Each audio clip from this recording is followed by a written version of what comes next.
കോളാമ്പിയുടെ ആകൃതിയിലുള്ള വളരെ മനോഹരമായ പൂക്കൾ പിടിക്കുന്ന ചെടിയാണ് അഡീനിയം.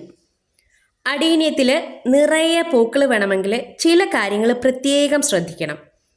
അതിലൊന്നാമത്തേത് അഡീനിയം നടാൻ എടുക്കുന്ന ചട്ടി തന്നെയാണ്. അഡീനിയത്തിൽ പൂമൊട്ടുകൾ ഉണ്ടാവണമെങ്കിൽ നല്ല ചൂട് വേണം. അഡീനിയത്തിൻ്റെ പേര് തന്നെ ഡിസേർട്ട് റോസ് എന്നാണ്. അപ്പോൾ മരുഭൂമിയിലെ അനുകൂല സാഹചര്യങ്ങൾ നമ്മൾ ഉണ്ടാക്കി കൊടുക്കണം. ഇതിൻ്റെ കോഡക്സിന് നല്ല ചൂട് കിട്ടിയെങ്കിൽ മാത്രമേ പൂക്കൾ ഉണ്ടാവുകയുള്ളൂ. കോഡക്സ് എന്ന് പറഞ്ഞാൽ ബൾബ് പോലെയുള്ള ഭാഗം.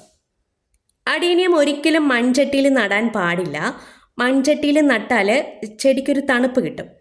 ഇതിൻ്റെ കോഡക്സിന് തണുപ്പ് കിട്ടിയാൽ പൂമൊട്ടുകൾ ഉണ്ടാവുകയില്ല. അതുകൊണ്ട് പ്ലാസ്റ്റിക്കോ കോൺക്രീറ്റോ ചട്ടികളിൽ വേണം അഡീനിയം നടാൻ. പിന്നെ ശ്രദ്ധിക്കേണ്ടത് ഇത് നടാൻ എടുക്കുന്ന മണ്ണാണ്. വെള്ളം വാർന്നു പോകുന്ന മണ്ണ് വേണം നടാനെടുക്കാൻ. ഒരു കാരണവശാലും വെള്ളം കെട്ടി നിൽക്കുന്ന അവസ്ഥ ഉണ്ടാകരുത്. എന്ന് നനയ്ക്കാനും പാടില്ല. മണ്ണ് നന്നായി ഡ്രൈ ആയതിനു ശേഷം മാത്രം വെള്ളം കൊടുക്കുക. മഴക്കാലമായാൽ മഴ കൊള്ളാത്ത സാഹചര്യത്തിലേക്ക് മാറ്റിവെക്കുക. പിന്നെ ചെടി നന്നായി വളരണമെങ്കിൽ അത് വെക്കുന്ന സ്ഥലവും പ്രധാനമാണ്. ദിവസവും 5-6 മണിക്കൂർ ഡയറക്റ്റ് വെയിൽ കിട്ടുന്നിടത്ത് വെക്കുക. നല്ല ചൂടുള്ള സമയത്താണ് ഇത് ഒത്തിരി പൂക്കൾ തരുന്നത്. ഇപ്പോൾ അഡീനിയത്തിൽ ഒത്തിരി പൂക്കൾ ഉണ്ടാകുന്ന സമയമാണ്. പിന്നെ പ്രൂണിങ് നമ്മൾ ശ്രദ്ധിക്കേണ്ട കാര്യമാണ്. കൂടുതൽ ബ്രാഞ്ചസ് വരണമെങ്കിൽ പ്രൂണിങ് അത്യാവശ്യമാണ്.